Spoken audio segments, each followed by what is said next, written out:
The blast isn't what kills you. You survive the flash, you seal the heavy steel hatch, you turn the lock. You think you have won the lottery of existence because you are on the inside and the fire is on the outside. But right now, 3 feet of reinforced concrete are conspiring to crush your lungs. The air is turning into acid in your throat. Your own breath is a slow-acting poison filling the room like invisible water. You built a tomb and called it safety. I am going to show you why your expensive underground fortress is actually a biological weapon, and exactly how physics will betray you in the dark unless you rewrite the rules of survival right now. The Mathematics of Suffocation. You are currently sitting in a sealed box, and you are failing to understand the gas dynamics of your own respiration.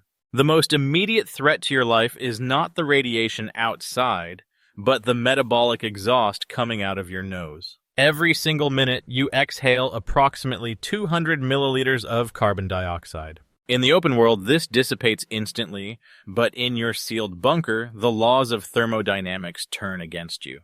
This gas does not vanish. It accumulates. It compounds like a predatory interest rate on a debt you cannot pay. You need to visualize the air in your bunker not as empty space, but as a finite fluid that you are polluting. When carbon dioxide concentration hits just 1%, you will not feel panicked, but you will feel strangely drowsy. By the time it hits 3%, your cognitive functions begin to erode, leaving you unable to perform simple math or operate machinery. At 5%, your brainstem struggles to regulate breathing, and at 8%, you are dead within the hour. This lethal accumulation happens much faster than you anticipate because of the physics of gas density. Carbon dioxide is significantly heavier than oxygen and nitrogen. It does not mix evenly unless forced to do so. Instead, it sinks. It pools at the floor level like invisible quicksand, creating a death zone exactly where you plan to sleep. You could lie down for a nap feeling perfectly fine and simply never wake up because you lowered your head into a suffocating layer of gas. This is why standard filtration is useless for this specific problem. Most amateur preppers install HEPA filters thinking they are safe, but filters only catch particles.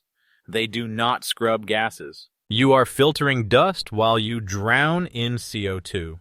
To survive, you must prioritize air exchange over filtration.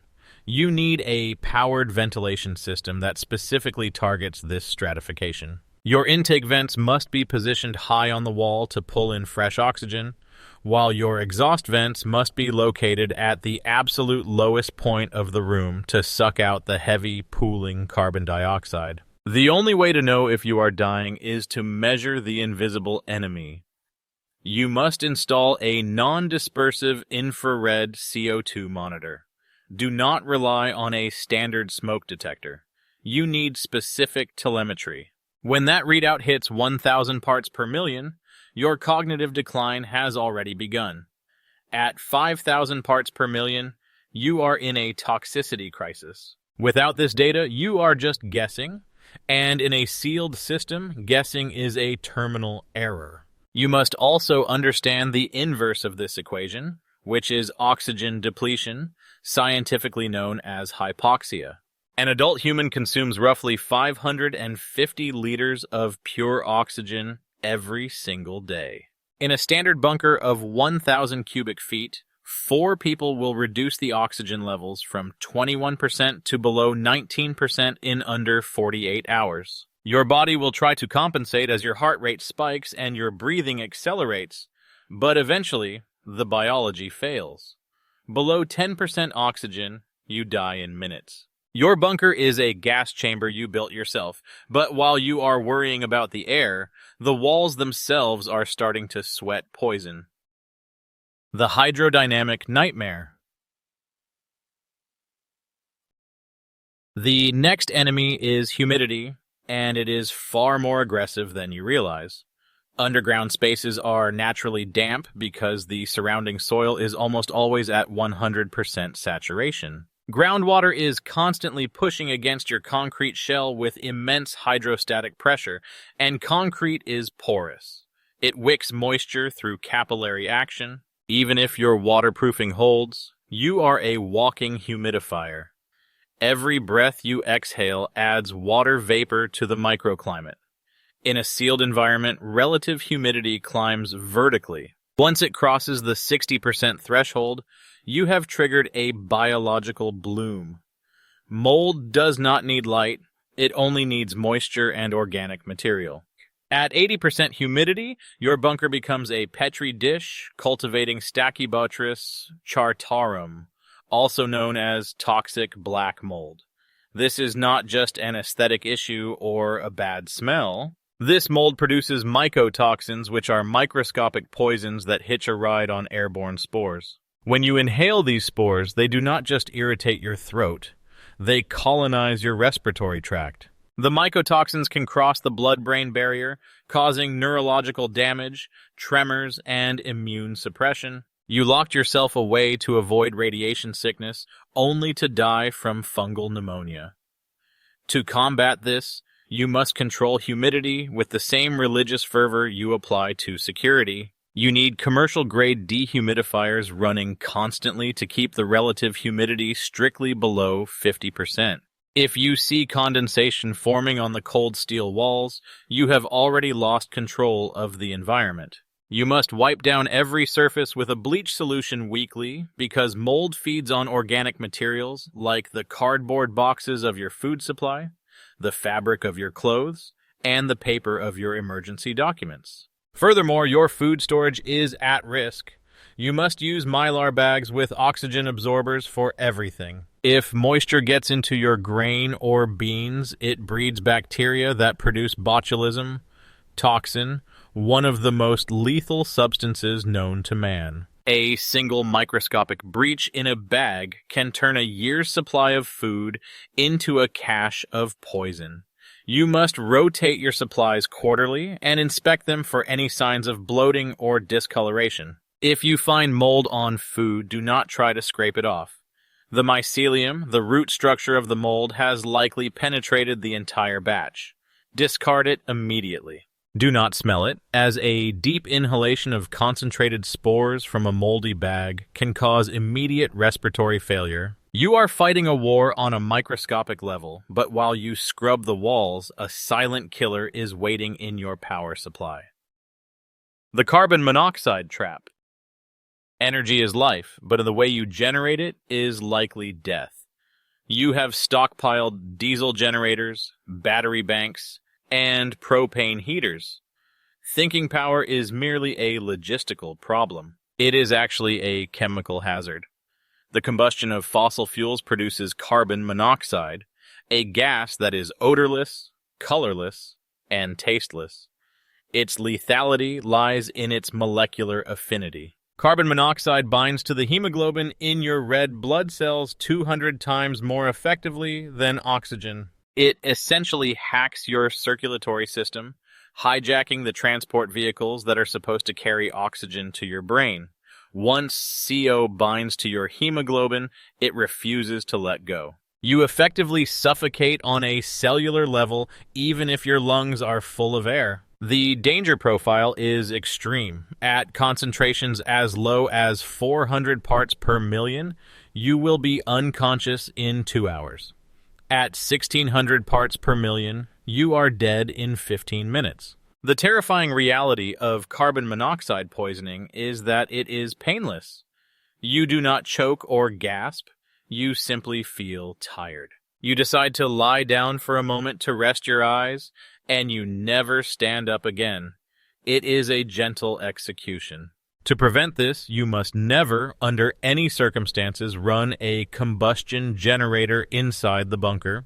Even with the exhaust piped outside, the risk is catastrophic. A single microfracture in a weld, a loose clamp, or a backdraft caused by wind pressure can flood your living space with lethal gas. The exhaust piping must be welded steel, not flexible tubing, and the generator should ideally be located in a separate sealed antechamber with its own independent airflow. You must install multiple battery-powered carbon monoxide detectors at different heights and test them weekly. When that alarm sounds, you do not investigate. You evacuate immediately. You have minutes, not hours. Furthermore, the storage of fuel itself presents a vapor hazard. Diesel and gasoline release volatile organic compounds that are heavier than air and highly flammable. A spill in a sealed bunker creates a vapor pool that can be ignited by a single spark from a light switch. Suddenly, your bunker is not a shelter, it is a bomb. Even battery banks are not safe. Lead-acid batteries release hydrogen gas when charging. Hydrogen is explosive at a 4% concentration. You need hydrogen venting systems for your battery bank. You are sitting on a powder keg, but even if you manage the gases, the silence itself is starting to dismantle your mind. The psychology of isolation. You anticipated the hunger and the cold, but you did not anticipate the silence. The human brain is an input processing machine that requires constant sensory stimulation to maintain its calibration. When you remove sunlight, social interaction, and environmental noise, you trigger a state of sensory deprivation. Soviet researchers in the 1960s discovered that subjects isolated in bunkers for just 10 days began to exhibit symptoms indistinguishable from schizophrenia. Without external time cues, your circadian rhythm collapses. You lose the ability to distinguish between noon and midnight. Your sleep cycles fracture, leading to chronic exhaustion and a degradation of executive function. As the isolation stretches on, the brain begins to manufacture its own reality to compensate for the lack of input. This is known as the prisoner's cinema. You will start to hear sounds that do not exist and see movement in your peripheral vision. Paranoia sets in. The minor habits of your bunkermates amplify into intolerable offenses. In a confined space, interpersonal conflict is not just an annoyance, it is a survival threat. A psychological breakdown in a sealed ecosystem can be just as lethal as a hull breach. To survive the silence, you must manufacture structure. You cannot simply exist. You must operate on a rigid schedule. Wake up at the same time. Eat at the same time. Exercise forcefully to burn off cortisol, the stress hormone that builds up in confinement. You need to simulate a day-night cycle with lighting temperature, using cool blue light for the day and warm amber light for the evening. This tricks the hypothalamus into regulating melatonin production, allowing you to sleep. You must also watch for the early signs of psychological drift in your companions. If someone is staring blankly at a wall for hours, they are not resting. They are dissociating. Intervene early with tasks and conversation. You must maintain a chain of command and a sense of purpose. However, while your mind fights the silence, your body is fighting a microscopic invasion that is brewing in the corner. The Sanitation Paradox. You stocked antibiotics and trauma kits, thinking medical survival was about treating bullet holes and broken bones. You were wrong. The true medical threat underground is distinctively medieval. It is sanitation. You are a biological machine that produces waste, and in a sealed environment, that waste is a biohazard. If you are using a bucket system or a primitive composting toilet, you are essentially living inside a sewer. Fecal matter contains billions of pathogens, including E. coli, salmonella, and potential vectors for cholera and typhoid. In the humid, stagnant air of a bunker, these bacteria reproduce exponentially. The fecal-oral route of transmission becomes a near certainty without hospital-grade hygiene protocols. A minor scratch that you would ignore on the surface becomes a death sentence underground. The high humidity keeps wounds moist, preventing scabs from forming and creating a perfect gateway for infection. Staphylococcus bacteria, which live harmlessly on your skin, can enter the bloodstream through a minor cut and cause sepsis. Sepsis is a cascade of inflammation where your immune system attacks your own organs. Without intravenous antibiotics and sterile saline, sepsis kills in under 72 hours. You must treat hygiene as your primary religion. Hand washing is not optional. It is mandatory after every single activity. You need a stockpile of nitrile gloves, and you must never touch your face. Waste management requires a chemical solution, not just a bucket. You need heavy-duty contractor bags and substantial amounts of lime or desiccants to dry out waste and halt bacterial growth. If someone gets sick, quarantine is immediate. In a space of 500 square feet, a respiratory virus has a 100% transmission rate within hours, unless you isolate the patient behind a plastic barrier and dedicate separate air handling. You are not just a survivor, you are the doctor, the nurse, and the hazmat team. But the ground outside isn't just holding you in, it's stealing your heat.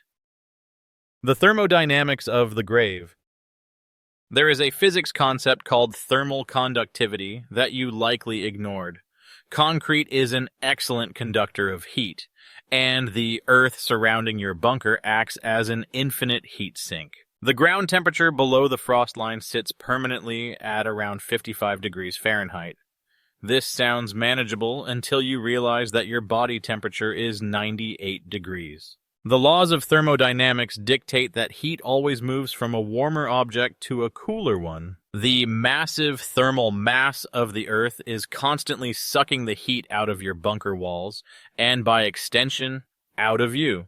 You are constantly radiating infrared energy into the concrete. Without adequate insulation, you will experience a phenomenon known as cold soaking.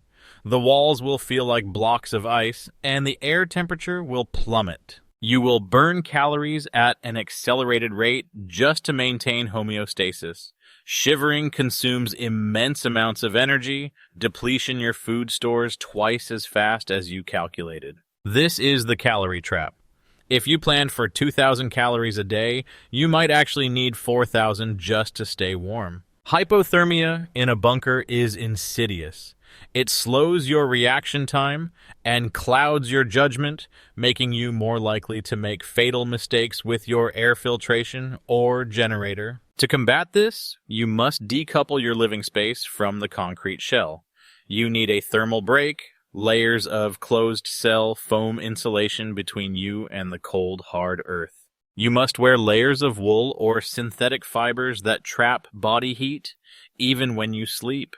You need to view your body heat as a precious resource that the earth is trying to steal. But there is one final threat, one that turns your water supply against you. The water filtration fallacy. You have stored water barrels, or perhaps you have a well pump. But water sitting in a static tank for months develops a biofilm, a slimy layer of bacterial colonies that clings to the sides of the container. Even if the water was sterile when you put it in, entropy guarantees it won't stay that way. Furthermore, if you are relying on filtering groundwater after a nuclear event, you have to understand the size of the threat. Most filters are rated in microns. Bacteria are roughly nearly 1 micron.